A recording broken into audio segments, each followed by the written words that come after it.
August 16, 2025 నాటి దినఫలితాలలో భాగంగా ఈరోజు మేషాది ద్వాదశ రాశుల వారికి ఎలాంటి గ్రహస్థితులు ఉన్నాయి, ఎలాంటి ఫలితాలు ఇవ్వబోతున్నారు, ఆ ఫలితాల యొక్క ప్రభావము మేషాది ద్వాదశ రాశుల వారికి ఎలా ఉండబోతోంది అనే అంశంలో ముందుగా గ్రహస్థితులు చూసినట్టయితే సూర్యుడు కర్కాటక రాశిలోను, చంద్రుడు ధనస్సు రాశిలో ప్రయాణం చేస్తూ పూర్వాషాఢ నక్షత్రం మీదకి వచ్చాడు.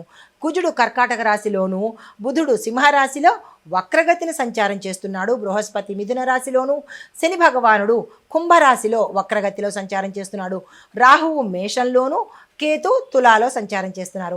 అయితే ఈ సంచార ఫలితాలు ప్రభావాలు ముందుగా మేషరాశి వారికి ఎలా ఉండబోతోందంటే, వృత్తిలో ఒత్తిడులు, అంటే మీరు ఏ వృత్తి చేస్తున్నారో, ఏ ప్రొఫెషన్లో ఉన్నా సరే అందులో మీకు తీవ్రమైన టెన్షన్స్, మానసిక ఒత్తిడి, అలజడి ఎక్కువగా కనబడుతోంది.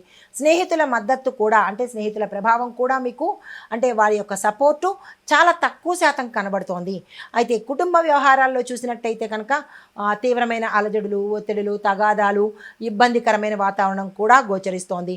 అంటే ఓవరాల్గా చెప్పాలంటే ఈ రాశిలో ఉండే వారికి ఈరోజు ఏ రంగంలో ఉన్న వాళ్ళకి కూడా సరిగా లేదు అని చెప్పాలి.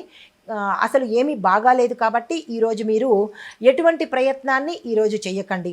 అయితే మీకు చెప్పదగిన పరిహారము, కుజగ్రహం మీకు చాలా ఎక్కువ ప్రభావాన్ని చూపిస్తోంది. దానితో పాటు శని భగవానుడి యొక్క ప్రభావం కూడా రెండూ తోడయ్యి మీకు ఇబ్బందికరంగా ఉండే స్థితులు ఈరోజు కనబడుతున్నాయి. అయితే దీనికి పరిహారంగా హనుమంతుడి ఆలయంలో హనుమాన్ చాలీసా పఠించడంతో పాటు మీ పేరిట కనుక పూజ చేయించుకున్నట్టయితే కొంత సానుకూలమైన ఫలితాలు పొందుతారు.